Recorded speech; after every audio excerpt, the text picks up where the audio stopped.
Hello दोस्तों, कैसे हैं आप सब। मैं शशांक थूल आप सभी का द थूल एकेडमी में बहुत बहुत स्वागत करता हूं। आप हमसे जुड़ सकते हैं फेसबुक के माध्यम से, टेलीग्राम के माध्यम से और व्हाट्सएप के माध्यम से। आज हम यहाँ हमारी MPPSC 2020 की प्री प्लस मेंस की क्लास के बारे में बात करेंगे। आप सब हमारी इस क्लास को ज्वाइन कर सकते हैं केवल 500 रुपये प्रति माह यानी 500 पर मंथ देकर। इस क्लास में आपको मिलेंगे सिलेबस वाइज टॉपिक पर बनाए गए वीडियोस और इस वीडियो से संबंधित PDF। तो जानने के लिए कि कैसे आप मात्र 500 रुपये प्रति माह की राशि पर इस कोर्स को ज्वाइन कर सकते हैं, इस क्लास को ज्वाइन कर सकते हैं, इस वीडियो को अंत तक देखें। तो चलिए आइए शुरू करते हैं। शुरू करने के पहले मैं आपको ये बता दूं कि MPPSC आखिर क्या है। तो MPPSC का मतलब है पब्लिक सिविल सर्विसेज यानी कि मध्य प्रदेश लोक प्रशासनिक सेवा। मेरे साथी, मेरे दोस्त जो इस सेवा में जाना चाहते हैं वो इस एग्ज़ाम को देते हैं। इसमें जो सबसे बड़े पद की अगर मैं बात करूं तो इसमें सबसे बड़ा पद होता है DC, जिसे हम डिप्टी कलेक्टर कहते हैं। उसके बाद DSP, SDM और अन्य क्लास 1 और क्लास 2 के अधिकारी आप इससे बन सकते हैं। तो अगर आप इस फील्ड में, इस क्षेत्र में जाना चाहते हैं तो आपको MPPSC के एग्ज़ाम को देना होगा। तो आइए हम देखते हैं कि कैसे ये एग्ज़ाम होता है और फिर कैसे आप इसको क्रॉस करके अपनी मंजिल को प्राप्त कर सकते हैं। अगर मैं एग्ज़ाम की बात करूं तो पहले आपका होता है प्रीलिम्स, जिसे हम आरंभिक कहते हैं। फिर इस एग्ज़ाम को क्रॉस करने के बाद, इस एग्ज़ाम में पास होने के बाद आप जाएंगे मेंस देने यानी मुख्य परीक्षा देने। फिर इसके बाद आप जाएंगे इंटरव्यू देने यानी साक्षात्कार देने। थोड़ा सा हम इन एग्ज़ाम्स के बारे में देखते हैं। प्री यानी प्रारंभिक की अगर मैं बात करूं तो इसमें आपको 2 पेपर होंगे। पहला होगा सामान्य अध्ययन और दूसरा होगा सामान्य अभिरुचि। एक ही दिन में ये दोनों पेपर होते हैं। कुल 100 क्वेश्चन दोनों पेपर में आएंगे, यानी सामान्य अध्ययन में 100 आएंगे और सामान्य अभिरुचि में 100 आएंगे। कुल 200 नंबर का ये पेपर होते हैं, यानी कि 2 नंबर का एक क्वेश्चन होगा आपका। सामान्य अध्ययन की अगर मैं बात करूँ तो जैसे हम GK या जनरल स्टडीज़ कहते हैं, यानी कि इसमें आपको जनरल नॉलेज से संबंधित सारे सवाल पूछे जाएंगे। सामान्य अभिरुचि की अगर मैं बात करूँ तो सामान्य अभिरुचि में आपको क्या पूछा जाएगा। सामान्य अभिरुचि में आपको थोड़ा सा अनसीन पैसेज टाइप के आते हैं, थोड़ा सा आपका मैथ्स आती है, थोड़े से आपका रीजनिंग आती है। अगर मैं सामान्य अभिरुचि की बात करूँ तो सामान्य अभिरुचि में ये सिर्फ और सिर्फ क्या है, आपका क्वालिफाई, आपको 40-45% बस करके आना है। ठीक, जब आप इसमें क्वालिफाई हो जाते हैं तो आपका ये जो वाला जो सामान्य अध्ययन वाला जो क्वेश्चन है, पेपर है, इसके आधार पर मेरिट लिस्ट बनती है और जो मेरिट में होते हैं वो आपकी मुख्य परीक्षा देने जाते हैं। अब हम थोड़ा देखते हैं मुख्य परीक्षा क्या है। मुख्य परीक्षा की अगर मैं बात करूं तो अभी जो नया सिलेबस आया है 2020, उसके हिसाब से हम बात करें तो इसमें कुल 6 पेपर होने हैं। 6 पेपर में पहला होगा सामान्य अध्ययन प्रथम यानी GS1 जिसे हम कहते हैं। फिर सामान्य अध्ययन द्वितीय यानी GS2 जिसे हम कहते हैं। सामान्य अध्ययन तृतीय यानी जिसे GS3 हम कहते हैं। उसके बाद होगा सामान्य अध्ययन 4 जिसे हम GS4 कहते हैं। उसके बाद आपका होगा सामान्य हिंदी का एक पेपर होगा और आपका एक होगा निबंध लेखन और पत्र लेखन वगैरह का एक पेपर होगा आपका। तो इस प्रकार से कुल 6 प्रश्न पत्र होंगे आपके।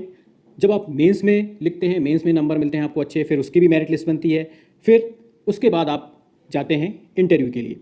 उसके बाद आपका इंटरव्यू होता है, साक्षात्कार होता है। उसके बाद फाइनली मेंस और इंटरव्यू के नंबर जोड़कर एक लिस्ट बनाई जाती है, जिसके हिसाब से जो कैंडिडेट्स होते हैं उनको उनके पद दिए जाते हैं। याद रखिए, प्रीलिम्स यानी कि प्रारंभिक परीक्षा के जो नंबर होते हैं वो आपके आखिर में यानी मेंस में नहीं जोड़े जाते। चलिए आगे बढ़ते हैं। आपको समझ में आ गया होगा कैसे पैटर्न होता है, प्री होता है, मेंस होता है और इंटरव्यू होता है। नहीं आया समझ में, कोई बात नहीं, धीरे धीरे सारी चीज़ें समझ में आ जाएगी। अब हम देखते हैं कि हमारा जो एकेडमी है, हमारा जो ये थूल एकेडमी है, इस पर हम कैसे काम करेंगे, यहाँ पर हम आपको कैसे क्लास देंगे। हम शुरू करेंगे मेंस से। जी हाँ, हम शुरू करेंगे मेंस से और फिर मेंस से हम मूव करेंगे कहाँ पर, प्रीलिम्स की तरफ। देखिए, आप हमारे साथ ज्वाइन करें चाहे ना करें, अगर आप तैयारी कर रहे हैं तो आप मेंस से चालू करिए। जनरली होता क्या है कि बहुत सारे बच्चे स्टार्ट कहाँ से करते हैं, प्रीलिम्स से स्टार्ट करते हैं। प्रीलिम्स पढ़ते हैं। प्रीलिम्स आपको जैसा कि पता होगा, नहीं पता है तो मैं बता देता हूँ कि प्रीलिम्स में आपको एक क्वेश्चन होता है, उसके 4 ऑप्शंस होते हैं। ठीक है, ऑब्जेक्टिव टाइप का क्वेश्चन पेपर होता है। तो हम प्रीलिम्स की तैयारी करते करते हमारा जो पूरा माइंड सेटअप होता है वो किस टाइप का हो जाता है, ऑप्शनल टाइप का, यानी कि हमें हर क्वेश्चन में 4 ऑप्शंस चाहिए। ठीक, इसलिए हम चालू कहाँ से करेंगे, मुख्य परीक्षा यानी मेंस में। मेंस में हम सिलेबस को देखेंगे, आंसर राइटिंग करेंगे, क्योंकि मेंस के हमारे जो नंबर होंगे यही हमें अपना बेहतर पद दिलवाएंगे, यही हमें पोस्ट दिलवाएंगे, यही हमें सिलेक्शन दिलवाएंगे। ठीक है, प्रीलिम्स एक तरह की पहली सीढ़ी है जो आपको मेंस में एक एंट्रेंस दिलवाती है, एक दरवाज़ा है जो आपको मेंस तक पहुँचा देता है। लेकिन इसका रोल बस यहीं तक है। सारा खेल और सारी जो मेहनत हमें करनी है वो मेंस में करनी है, इसलिए हम शुरुआत कहाँ से करेंगे, मेंस से शुरुआत करेंगे। ठीक, तो चलिए थोड़ा सा हम मेंस को देख लेते हैं। अगर मैं मेंस की बात करूं तो जैसा मैंने आपको बताया टोटल 6 प्रश्न पत्र होंगे। अगर मैं प्रश्न पत्र प्रथम की बात करूं तो प्रश्न पत्र फर्स्ट में क्या होगा आपका, इसमें इतिहास होगा, भूगोल होगा, 3 घंटे का ये आपका पेपर होगा, फर्स्ट सेकंड थर्ड और फोर्थ और फिफ्थ, यानी ये पांचों आपके कैसे होंगे, 3 3 घंटे के होंगे। जो छठवां आपका पेपर है जिसमें हिंदी लेखन और प्रारूप लेखन है, माफ कीजिएगा, जिसमें निबंध लेखन और प्रारूप लेखन है, वो आपका 2 घंटे का होगा। पेपर 1 2 और 3 यानी पेपर 1 2 और 3 जो है ये 300 नंबर के होंगे। इसमें 300 नंबर में भी 2 भाग होंगे। जैसे पहले के पेपर की बात अगर मैं करूं तो पहले पेपर में आपका इतिहास और भूगोल है, ठीक है, फिर दूसरे पेपर में आपका राजनीति शास्त्र और अर्थशास्त्र और समाजशास्त्र है। तो इस तरह से सारी चीज़ें होंगी। आगे चल के हम इनको एक एक करके समझेंगे। अभी हम देख लेते हैं कौन सा पेपर कितने नंबर का है। तो ये पहला, दूसरा और तीसरा जो है ये 300 नंबर के हैं। उसके बाद चौथा और पांचवा ये 200 नंबर का होगा, और जो छठवां क्वेश्चन पेपर है ये आपका 100 नंबर का होगा। माध्यम की अगर मैं बात करूं तो इस परीक्षा को आप हिंदी और अंग्रेजी इन 2 माध्यमों में दे सकते हैं, लेकिन मैं पाँचवें और छठवें पेपर की अगर मैं बात करूं तो उसमें आपको हिंदी में ही लिखना होगा, वो पूरा पेपर हिंदी में ही होगा, ठीक है। इसलिए थोड़ा सा जो हमारे इंग्लिश मीडियम वाले बच्चे हैं, इंग्लिश मीडियम वाले जो साथी हैं, उनको 2 प्रश्न पत्रों में थोड़ा सा ज़्यादा ध्यान देने और थोड़ा ज़्यादा मेहनत करने की ज़रूरत पड़ती है। चलिए आगे बढ़ते हैं। अब हम देखते हैं हमारे क्लासेस के बारे में, कोर्सेज के बारे में। तो अगर मैं बात करूं, जैसा कि मैंने पहले आपको बताया कि हर विषय पर, हर सिलेबस पर या सिलेबस के हर टॉपिक पर आपको एक वीडियो मिलेगी, प्लस उससे रिलेटेड एक आपको PDF मिल जाएगी। तो अगर प्रश्न पत्र 1 की मैं बात करूं, सामान्य अध्ययन यानी GS1 की मैं बात करूं, तो GS1 जो है वो भी 2 भागों में डिवाइडेड है, खंड अ और खंड ब, यानी पार्ट ए और पार्ट बी। पार्ट ए की अगर मैं बात करूं तो पार्ट ए में क्या दिया है, पार्ट ए में दिया है आपका इतिहास एवं संस्कृति, ठीक। इतिहास और संस्कृति की अगर मैं बात करूं तो आपने सिलेबस देखा होगा, इसके अंदर टोटल 5 इकाई यानी 5 यूनिट्स हैं। इन 5 यूनिट्स और 5 जो इकाइयां हैं, इनको कंप्लीट करने के लिए हम 30 से 35 वीडियोस लेक्चर आपको मिलेंगे। अब पार्ट बी यानी खंड ब की अगर मैं बात करूं तो खंड ब में है भूगोल। इसमें आपको मध्य प्रदेश का भूगोल पढ़ने मिलेगा, विश्व का भूगोल पढ़ने मिलेगा, भारत का भूगोल पढ़ने मिलेगा। इसके अंदर भी कुल 5 यूनिट्स हैं। इसकी अगर मैं बात करूं तो 25 से 30 वीडियोस आपको इससे संबंधित मिलेंगे। आगे बढ़ते हैं। अब हम देखते हैं सामान्य अध्ययन 2 के बारे में। सामान्य अध्ययन 2 की बात करूं यानी GS2 की बात करूं तो ये भी 2 भागों में डिवाइडेड है, पार्ट ए और पार्ट बी, जैसा कि पेपर 1 था। पार्ट ए की अगर मैं बात करूं तो पार्ट ए में आपको मिलेगा संविधान, प्रशासन व्यवस्था, राजनीतिक प्रशासनिक संरचना यानी constitution, governance, political and administrative structure. इसकी अगर मैं बात करूं तो इसमें भी 5 इकाई है यानी 5 यूनिट्स हैं। आप देखिए पूरा सिलेबस बहुत अच्छे तरीके से मैनेज किया गया है। जो नया सिलेबस आया 2020 का 5 यूनिट्स में है, और यहाँ भी अगर आप देखें तो किस यूनिट से कौन सा क्वेश्चन आएगा, किस यूनिट से कौन सा क्वेश्चन का मतलब है कि किस यूनिट से दीर्घ उत्तरीय आएंगे, किस यूनिट से अति लघु उत्तरीय आएंगे। तो इस तरह को काफ़ी अच्छे से डिवाइड किया गया है। आगे चल के जब हम पर्टिकुलर सिलेबस की या पर्टिकुलर एक तरह कहूँ कि पर्टिकुलर टॉपिक की जब हम क्लासेस लेंगे तो मैं आपको वहाँ पे भी बताऊँगा कि किस यूनिट से किस तरह के क्वेश्चन बनेंगे, और लघु उत्तरीय में क्या हमें कैसा लिखना है, अति लघु उत्तरीय में हमको किस तरह से लिखना है, दीर्घ उत्तरीय में हमें किस तरह से लिखना है, शब्द सीमा वगैरह क्या होगी। इन सारी बातों पे हम आगे चल के डिस्कस करेंगे। आगे बढ़ते हैं। अगर इस 5 इकाई की मैं बात करूँ तो इसके लिए भी हम 25 से 30 जो वीडियोज़ हैं वो आपको देंगे। इसमें खंड ब की अगर मैं बात करूँ तो पार्ट बी में दिया हुआ है अर्थशास्त्र एवं समाजशास्त्र। इसकी मैं बात करूँ तो इसमें भी 5 इकाई है। इसके लिए 35 से 40 जो वीडियोज़ हैं वो आपको दिए जाएंगे। फिर है सामान्य अध्ययन 3 यानी GS3। इसमें पूरा साइंस एंड टेक यानी विज्ञान और तकनीक से संबंधित काफ़ी सारी चीज़ें हैं। इसमें टोटल देखा जाए तो 10 इकाई यानी 10 यूनिट्स हैं। इन 10 यूनिट्स के लिए हम आपको 55 से 60 वीडियोस देंगे। फिर हम आते हैं GS4 पर। GS4 की अगर मैं बात करूं तो GS4 में दिया गया है दर्शन शास्त्र, मनोविज्ञान एवं लोक प्रशासन के बारे में। ये भी अपने आप में काफ़ी बड़ा टॉपिक है और एक तरह से नई चीज़ें हैं। MPPSC के जो 2020 का जो नया सिलेबस बनाया गया उसमें ये नई चीज़ें डाली गई हैं। इसमें टोटल 5 यूनिट्स हैं। इन 5 यूनिट्स को हम 25 से 30 वीडियोज़ के अंदर कवर करेंगे। GS5 की अगर मैं बात करूँ तो GS5 में दिया है सामान्य हिंदी एवं व्याकरण। सामान्य हिंदी की अगर मैं बात करूं तो ये हमारे जो ग्रेजुएशन लेवल में जो हमारी हिंदी होती है या इस जो व्याकरण पूछी जाती है उतना ही इसका स्तर होता है। तो इसके लिए हम 20 से 25 वीडियोज़ के अंदर हम इसको कवर करेंगे।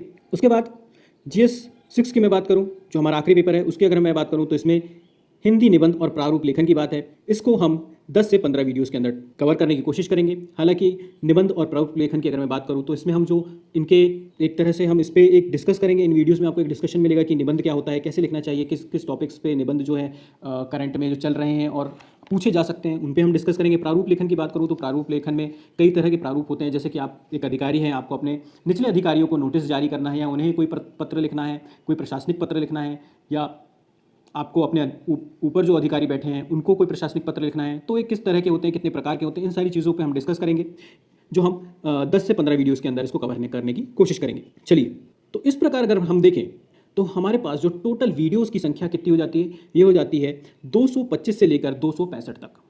जी हाँ, 225 से 265 तक। यानी कि अगर मैं प्रतिदिन, जैसा मैंने आपको कहा कि प्रतिदिन 2 वीडियो अलग अलग विषयों पर अगर आप देखते हैं या हम आपको देते हैं, तो आपका जो पूरा सिलेबस है, आपका जो पूरा कोर्स है, ये 113 दिन से 133 दिन के बीच में ये आपका पूरा सिलेबस कवर हो जाएगा। ठीक है, आगे समझ में। अब अगर मैं बात करूं मंथ की, यानी कितने महीने लगेंगे इसको करने में, तो जो संडे और सैटरडे इसको भी अगर मैं निकाल दूं, इसको भी मैं अलग कर दूं, जैसे एक माह में लगभग 4 संडे होते हैं और 4 सैटरडे होते हैं, यानी कि 8 दिन तो ये अलग हो गए। उसके बाद कुल 30 दिन होते हैं एक महीने में। ठीक है, तो अब हमारे पास वर्किंग डे, यानी हमारे पास काम करने वाले दिन कितने बचे इस हिसाब से, 22 दिन। तो 22 दिन का अगर एक माह भी ले लिया जाए तो भी 5 से 6 माह में आपका पूरा कोर्स, ये 2020 का मेंस का सिलेबस हम कंप्लीट करने का पूरा प्रयास करेंगे। देखिए, 5 से 6 में एग्जैक्टली फिगर लेके नहीं चल रहे हैं, क्योंकि चीज़ें आगे पीछे हो सकती है। जैसा कि आप सभी को पता है कि जिस हिसाब से पैंडेमिक की सिचुएशन चल रही है, ठीक है, हो सकता है कि कभी कोई ईश्वर ना करे कोई ऐसा स्थिति बने कि फिर से लॉकडाउन या कंप्लीट लॉकडाउन की स्थिति बन जाए, तो ऐसे में हम क्लास ना ले पाएँ। इस वजह से हम मोटे मोटे हिसाब से लेके चल रहे हैं कि 5 से 6 महीने आपको लगेंगे। ठीक है, 5 से 6 महीने में हम इसको कंप्लीट करने की पूरी कोशिश करेंगे। ठीक, मैक्सिमम हम 6 महीना लेके चलते हैं। अब जैसा कि मैंने आपको बताया कि ये जो पूरा सिलेबस, ये जो पूरा कोर्स, ये जो पूरी चीज़ें हम आपको दे रहे हैं, ये हम दे रहे हैं सिर्फ और सिर्फ 500 रुपये प्रति माह पर। अब थोड़ा सा आप अगर कैलकुलेशन करेंगे तो 500 रुपये प्रति माह के हिसाब से मान लीजिए आपने 6 महीने भी हमने ये कोर्स को कंप्लीट करने में लगा दिए, तो भी आपको देना होगा अधिकतम 3000 रुपये। आपकी जेब से इससे ज़्यादा खर्चा नहीं होगा। और अगर हमने बहुत अच्छा, मतलब कोशिश तो हम यही करेंगे कि 4 से 5 महीने में ये सारी चीज़ें कंप्लीट हो जाए, क्योंकि हमें मेंस के बाद प्री भी चालू करना है। तो कोशिश हमारी ये रहेगी कि हम और जल्दी इसको कंप्लीट करें। तो हो सकता है कि आपके 2 से ढाई हज़ार ही खर्च हों। फिर भी एक सेफ साइड हम लेके चलते हैं कि आपके 3000 समथिंग इस कोर्स में खर्चा होंगे। मुझे लगता है कि इससे सस्ता और इससे कम कीमत में आपको कहीं मेंस पढ़ने नहीं मिलेगा। चलिए, अब देखते हैं कि ये कोर्स, ये सिलेबस आप ज्वाइन कैसे कर सकते हैं। ठीक है, मुद्दे की बात यहाँ पे करते हैं कि कैसे आप इसको ज्वाइन कर सकते हैं, कैसे ये सारी चीज़ें आपको मिलेगी। तो इसको लेने के लिए सबसे पहले आपके पास होना चाहिए एक एंड्रॉयड मोबाइल, जिसमें आपका टेलीग्राम होना चाहिए। टेलीग्राम आप ज्वाइन कर लीजिए। इस टेलीग्राम में हम आपको डेली रोज़ के 2 वीडियोज़ देंगे अलग अलग विषयों पर, और उससे संबंधित PDF जो है वो आपको दी जाएगी। साथ ही जो संडे और सैटरडे का दिन है, उस दिन हमने जो हफ्ते भर में जितना भी पढ़ा है उससे संबंधित हम क्वेश्चन आंसर आपको देंगे। आप राइटिंग करें, उस पर लिखें। पहले दिन से नहीं आएगा, याद रखिएगा। अगर पहले दिन से आप राइटिंग की प्रैक्टिस करते हैं तो ऐसा नहीं होगा कि हमने पढ़ा और आप पहले दिन से हमने लिखना चालू कर दिया। कोशिश कीजिए भाई, उस क्वेश्चन के बारे में आप 1 लाइन लिखिए, दूसरे दिन से 2 लाइन लिखिए, तीसरे दिन से 3 लाइन लिखिए, फिर धीरे धीरे ऐसे करते करते आपकी प्रैक्टिस होगी। फिर जब ये हमारा मेंस का पूरा सिलेबस कंप्लीट हो जाएगा, जब हम ये पूरा मेंस का कोर्स कंप्लीट कर लेंगे, उसके बाद हम जंप किस पे करेंगे, हमारे प्री पर, यानी प्रारंभिक परीक्षा पर। जैसा कि मैंने पहले भी आपको बताया कि जो हमारा प्रारंभिक परीक्षा है वो कैसा है, ऑप्शनल है। इसमें क्वेश्चन होता है, 4 ऑप्शंस होते हैं, उसमें से सही आपको चुनना होता है। अब इसके अगर मैं फ़ीस की बात करूं तो ये पूरी तरह से फ्री है, ना सिर्फ उन विद्यार्थियों के लिए जो हमारे साथ ज्वाइन कर रहे हैं, बल्कि उन सभी के लिए जिन्होंने हमारा मेंस का कोर्स नहीं लिया है। यानी कि जब हम इसको चालू करेंगे तो सबके लिए ये फ्री होगा।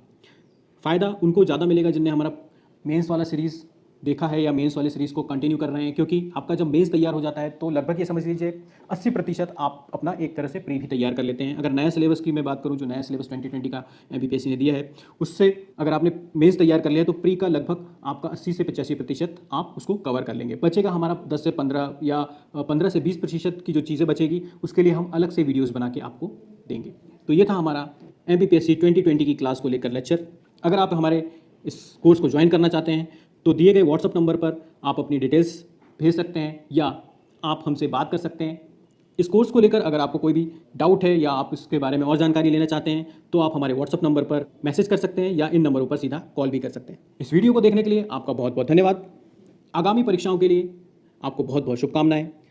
बहुत ज़रूरी है तो ही घर से बाहर जाएं। अपना ख्याल रखें, अपनों का ख्याल रखिए। तब तक के लिए